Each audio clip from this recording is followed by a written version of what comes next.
Ya, Syekh Muhyiddin Abdul Razak Mizawi Ad-Dimashqi. Wa alaihi falyatafaddal mashkura.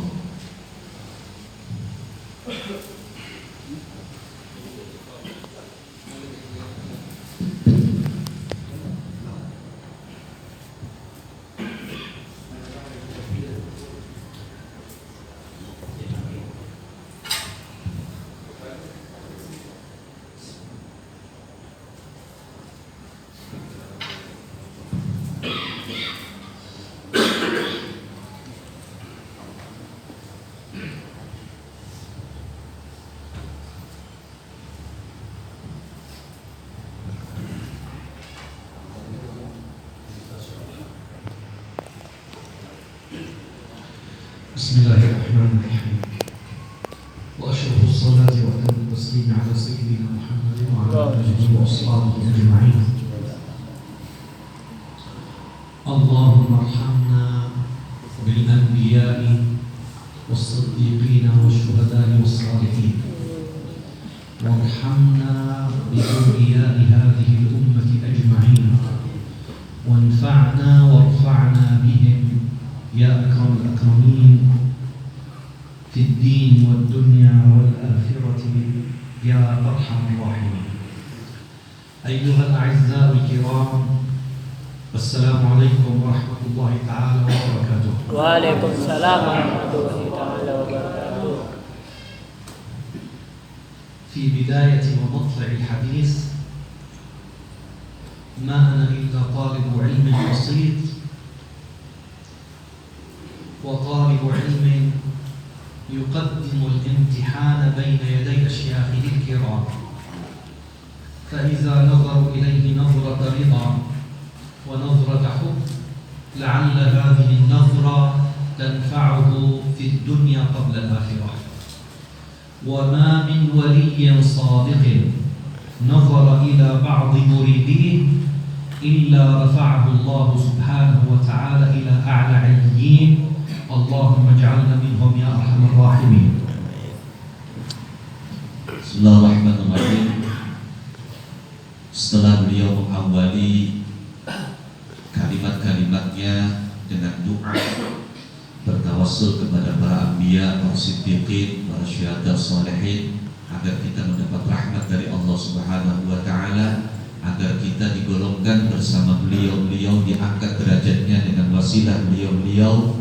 Kemudian beliau menyampaikan salam penghormatan, dan dengan kerendahan hatinya, dengan ketawaduannya, beliau mengakui bahwa beliau hanyalah seorang pencari ilmu yang sederhana, seorang pencari ilmu yang tentunya ketika berada di hadapan para gurunya, yang diharapkan adalah apa yang disampaikan itu mendapatkan ridho, mendapatkan tatapan mahabbah dan cinta dari guru-gurunya. Sebab ketika seorang wali memandang muridnya dengan tatapan ridho dan cinta, maka tatapan ini bisa mengangkat derajat sang murid setinggi-tingginya ila a'la illiyin. Mudah-mudahan kita digolongkan termasuk orang-orang yang mendapatkan tatapan ridho dari para kekasih Allah Subhanahu wa taala. Sayyidi wa shaykhi wa murabbi ruhi الدكتور العالم الداعية النفاعة الشيخ رحيم الدين حفظه الله. وكلنا تعلمنا ونحن صغار أن لكل اسم حظ من مسماه، كيف لا أيها السادة، وقد اصطبغ هذا الشيخ الجليل بالرحمة وعلامات الرحمة ظاهرة عليه. طبعا لا نزكي على الله أحد أيها الأحبة، ولكن هذا الاحترام أوجب من الواجب علينا كطلبة علم. Kemudian beliau memberikan penghormatan yang pertama kepada guru kita Al-Alim Al-Murabbi Fadilatul Duktur Syekh Rahimuddin Nawawi Al-Bantani. Beliau sejak kecil belajar dan mendapatkan ilmu bahwa likulli ismin hadzun minal musamma, bahwa setiap nama itu ada bagian yang nempel pada pemilik namanya. Kita melihat betul ketika melihat Syekh Rahimuddin itu sesuai dengan nama beliau. Beliau adalah pribadi yang penuh dengan rahmat, pribadi yang penuh dengan kasih sayang, sebagaimana nama beliau adalah Rahimuddin.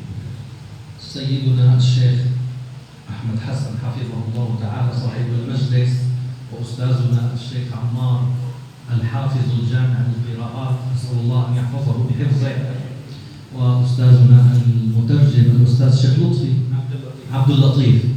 أيوة أستاذي وشيخي. نعم. ما شاء الله. هذا الداعي إلى الله أسأل الله أن ينفع به ظاهرا وباطنا يا أرحم الراحمين. وكلنا إخوة في الله أولا وآخرا، إنما المؤمنون إخوة، ولعلنا إخوة في طريق واحد إلى الله عز وجل. Kemudian beliau memberikan tahiyat penghormatan kepada sahibul majlis Kiai Haji Ahmad bin Hasan bin Abu Bakar, dan kepada guru kita bersama Syekh Abdul Umar Rasmi Ar-Rafati Al-Jilani, seorang hafizul Quran, hafizul qiraat as-sab'. Juga beliau memberikan penghormatan kepada Al-Faqir selaku mutarjim, dan kepada kita semua sebagai ikhwah, sebagai saudara, sama-sama saudara karena Allah Subhanahu wa taala. والحاضرين والحاضرات منكم يا أهلا وسهلا ومرحبا بكم جميعا. Semua hadirin, baik laki-laki perempuan, selamat datang semuanya. عندما يتكلم سيد الشيخ رحيم الدين حفظه الله ويذكر مولانا ابن عربي، وأن مولانا ابن عربي عندنا في الشام، مقامه في الشام هنالك يزار إلى الآن. كم مرة أيها الأحبة أجد أنفاسه الطاهرة ممزوجة بروح مولانا ابن عربي، ولا أقول هذا المزج الظرفي، لأن الظرف فيه تكييف، ونحن أهل السنة والجماعة لا نحب التكييف، ولكن أيها السادة أسأل الله سبحانه وتعالى أن يجمع يدي بيد سيد الشيخ في زيارة مولانا ابن عربي يا أرحم الراحمين. قولوا آمين.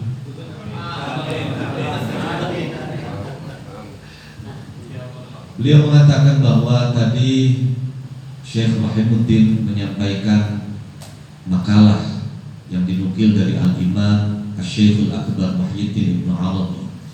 Dan Al-Imam Ibnu Arabi, beliau kuburannya ada di Syam, di negara di mana beliau tinggal dan berdomisili.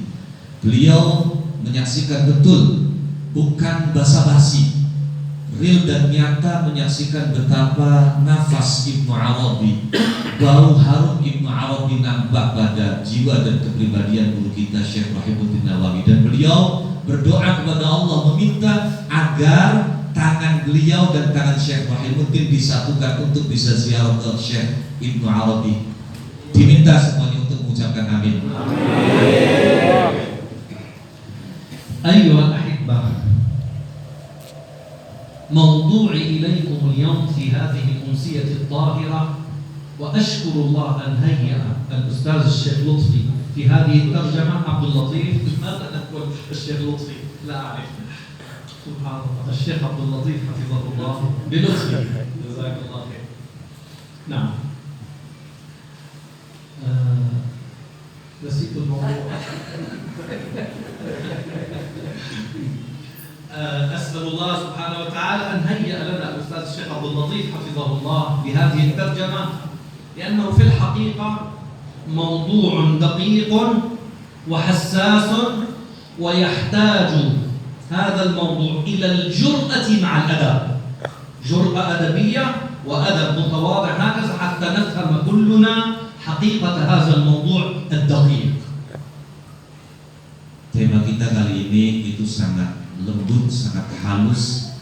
Oleh karenanya beliau berdoa mudah-mudahan saya bisa diberi kekuatan oleh Allah untuk bisa tepat dalam menyampaikan terjemah, karena tema yang akan diangkat ini tema yang pelik, tema yang lembut dan membutuhkan keberanian tapi tanpa mengesampingkan adab.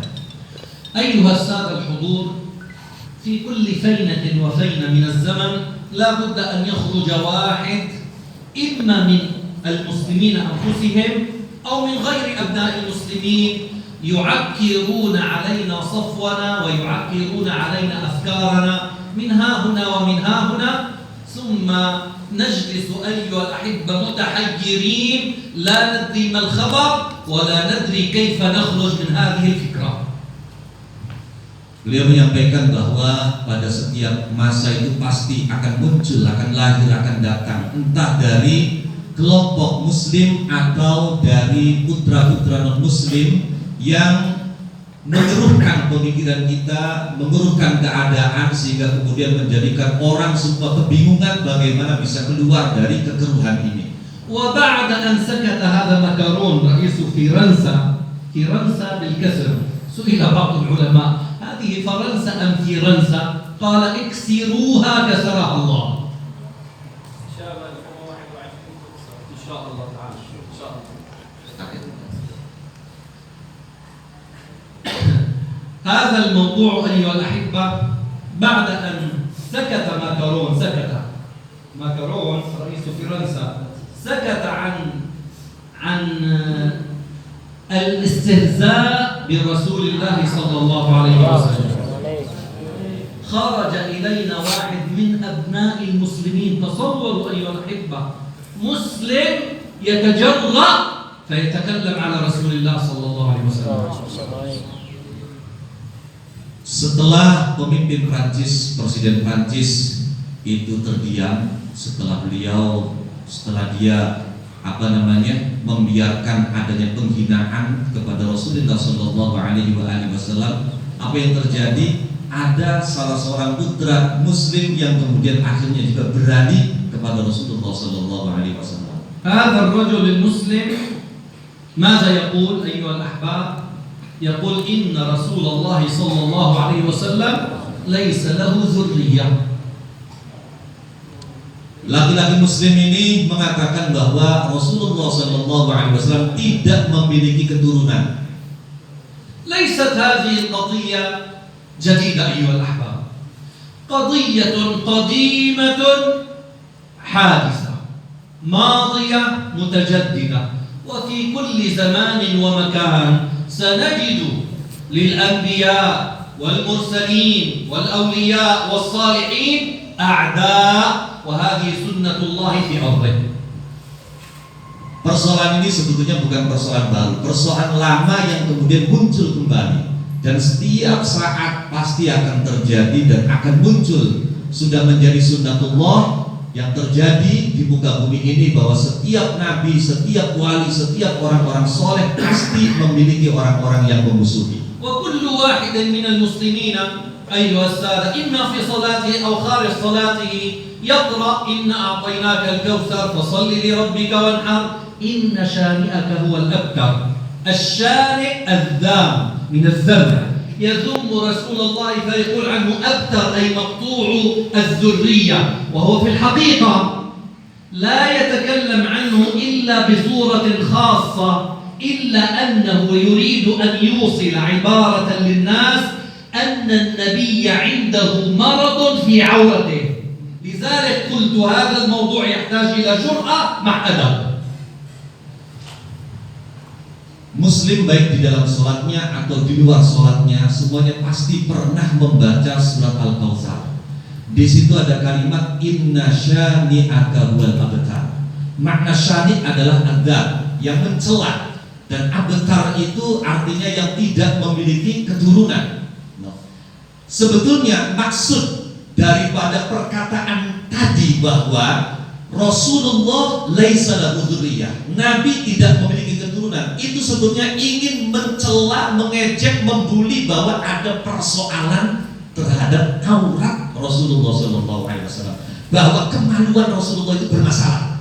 Jadi maka beliau mengatakan ini perlu keberanian di dalam berbicara. Jadi ketika ada orang mengatakan bahwa Rasulullah tidak memiliki dzurriyyah, yang dimaksud itu adalah bahwa dia ingin menyatakan bahwa kemaluan Rasulullah bermasalah, makanya tidak punya keturunan. وفي الحقيقة أيها السادة كلمة إن شانئك هو الأبتر إنما هو دفاع من حضرة الحق عن نبيه المصطفى صلى الله عليه وسلم.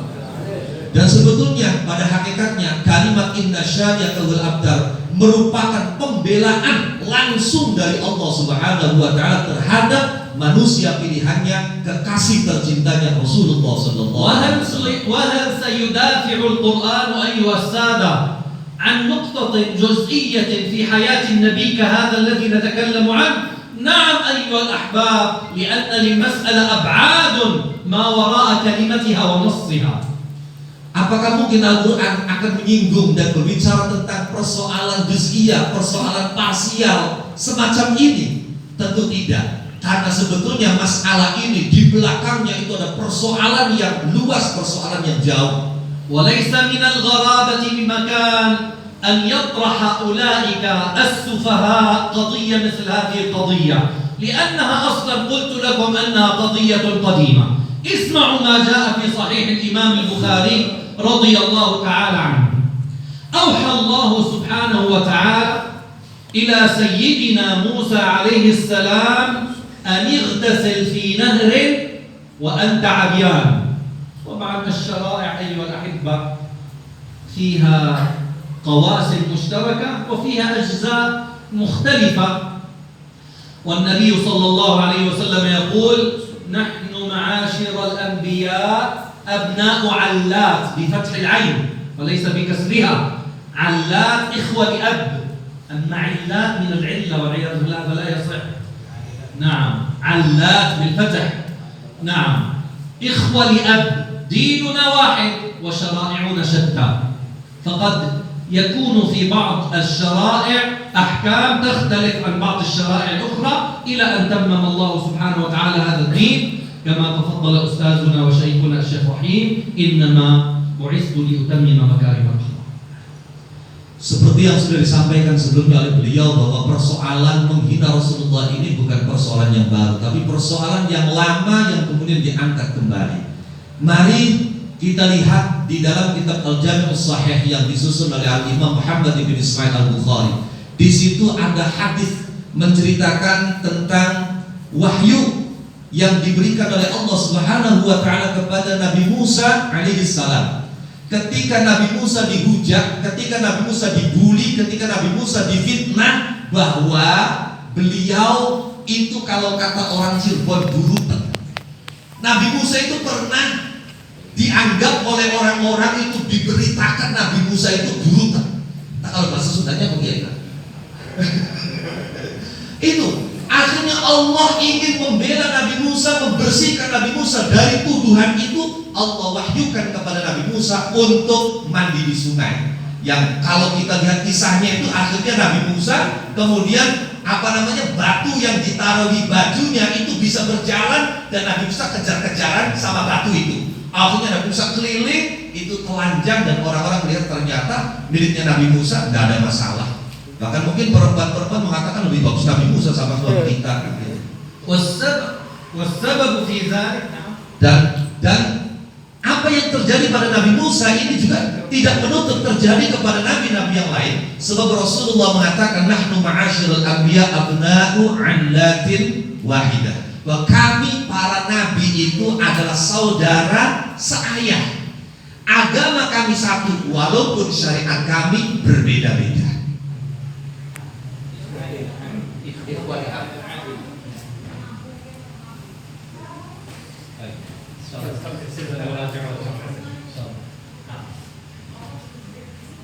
فهذه القضية أيها الأحبة سببها سبب أن سيدنا موسى أوحى الله إليه أن يغتسل عريانا أن بني يهود اتهموه بأنه رجل آدم، ورجل آدم أي منتفخ الخصيتين عنده مرض في العورة.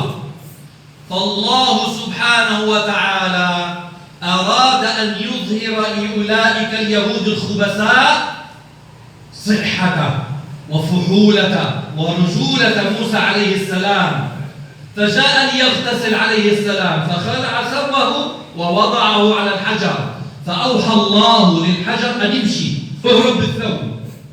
ومع سيدنا موسى عصا 16 مترا، لحق بالحجر وهو يضرب عليه ويقول ثوبي حجر، اسكت حجر، اسكت حجر، ثوبي حجر. وإن للحجر لندبا. الندب هي ماذا نقول إذا خرج انتفاخ أيوة إذا ضرب واحد بشيء 16 مكان للحجر من ضرب موسى عليه السلام. ثم رأت اليهود سيدنا موسى فقالت واللات والعزى إنه فحل من الفحول. فالقرآن والسنة يدافع عن جزئية أيها الأحبة في الحياة الخاصة للأنبياء والمرسلين.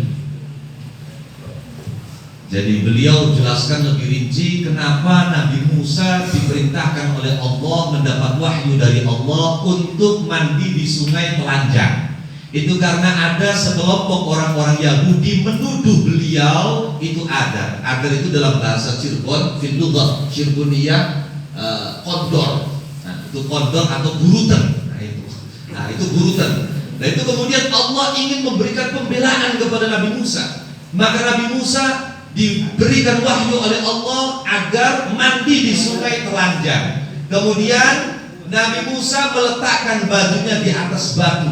Dengan izin Allah, Allah memerintahkan batu itu berjalan. Sehingga Nabi Musa kejar-kejaran dengan batu. Yaitu Nabi Musa itu tongkatnya panjang 16 meter. Itu Nabi Musa ngomong sama batu, batu berhenti sambil digebukin. Dan subhanallah 16 kali Nabi Musa gebukin batu, batunya itu pada melendung.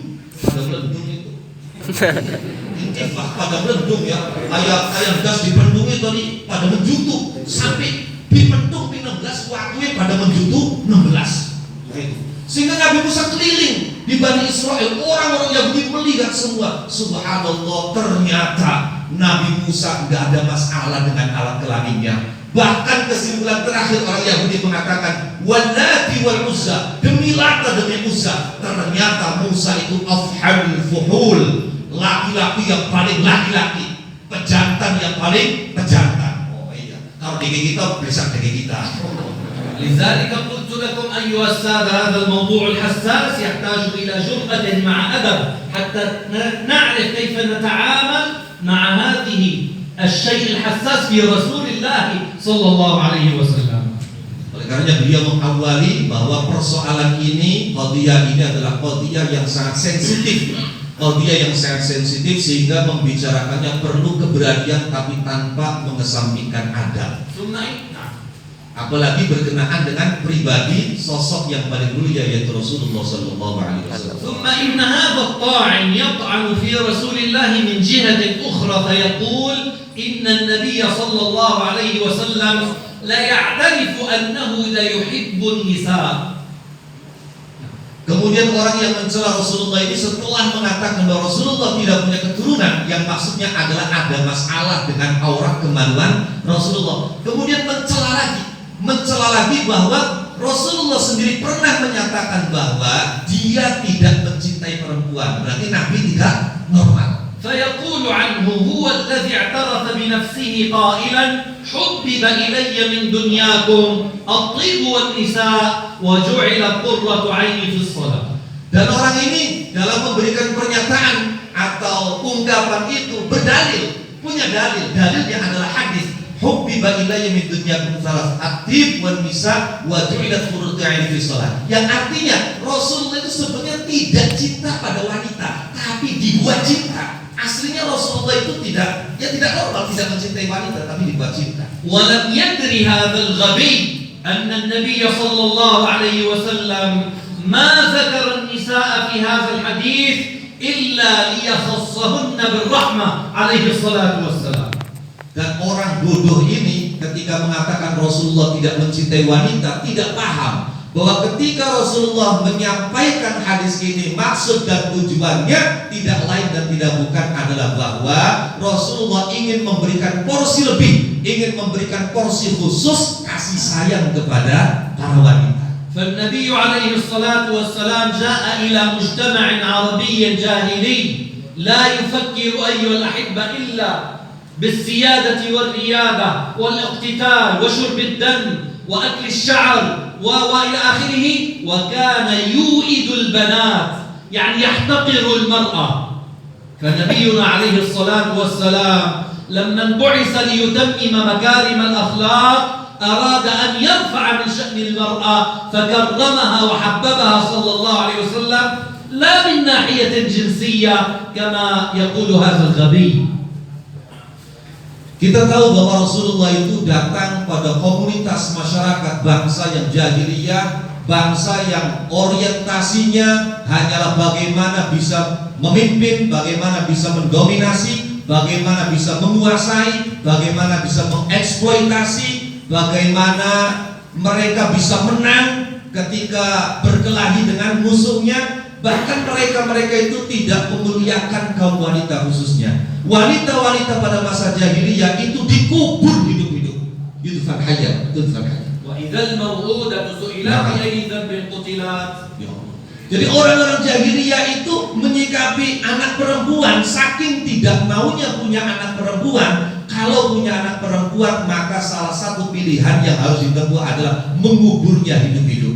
Oleh karenanya Allah ingin Nabi Muhammad sebagaimana tujuan diutusnya adalah dalam rangka untuk menyempurnakan akhlak yang mulia, mengangkat derajat wanita setinggi-tingginya, mengapresiasi kaum wanita, menempatkan kaum wanita pada kedudukan yang mulia, sehingga dibuatlah Rasulullah oleh Allah cinta kepada kaum wanita. Jadi cinta di sini bukan cinta laki-laki kepada wanita, artinya cinta kepada lawan jenis, bukan. Tapi cinta dalam arti ingin menempatkan wanita dalam tempat yang setinggi-tingginya, memberikan porsi kasih sayang kepada wanita yang lebih.